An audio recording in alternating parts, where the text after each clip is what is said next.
দীর্ঘ ৫ মাসের অপেক্ষার অবসান ঘটিয়ে আবারও মাঠে নামতে যাচ্ছে আর্জেন্টিনা জাতীয় ফুটবল দল।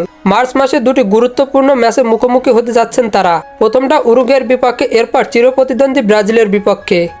এই দুই ম্যাচকে ঘিরে শুরু হতে যাচ্ছে নিবিড় প্রস্তুতি। আগামী ১৮ থেকে ২০ মার্চের মধ্যে জাতীয় দলের সব খেলোয়াড়রা যোগ দেবেন অনুশীলন ক্যাম্পে। কোচ লিওনেল স্ক্যালোনির নেতৃত্বে দল নিজেরা ঝালিয়ে নেবে প্রতিপক্ষের মোকাবিলার জন্য। শারীরিক ফিটনেস থেকে শুরু করে কৌশলগত অনুশীলন সবকিছুতেই গুরুত্বপূর্ণ দেওয়া হবে। বিশ্ব চ্যাম্পিয়নদের প্রস্তুতি যে বেশ জমজমাট হবে তা বলাই বাহুল্য।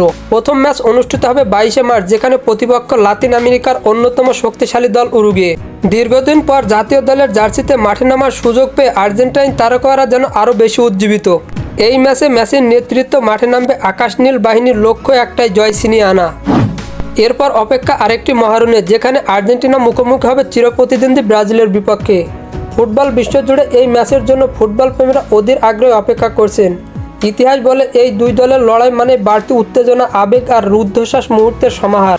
দলের কোচিং স্টাফ ইতিমধ্যেই তৈরি করেছেন বিশেষ কৌশল। প্রতিপক্ষের শক্তি ও দুর্বলতা বিশ্লেষণ করে সাজানো হচ্ছে পরিকল্পনা। মূলত বিশ্বকাপ বাছাই পর্বের এই ম্যাচগুলোর গুরুত্ব অপরিসীম, তাই কোনো ছাড় দিতে রাজি নয় স্ক্যালোনির দল। দীর্ঘ ৫ মাস পর আবারও মাঠে নামতে প্রস্তুত Lionel Messi, junior Alvarez, Enzo Fernandez সহ তারকা প্লেয়ার। জাতীয় দলের জার্সিতে মাঠ কাঁপানোর জন্য মুখে আছেন তারা। ফুটবলের সকল নিউজ এবং আপডেটস পেতে আমার চ্যানেলটি সাবস্ক্রাইব করে পাশেই থাকবেন। ধন্যবাদ সবাইকে।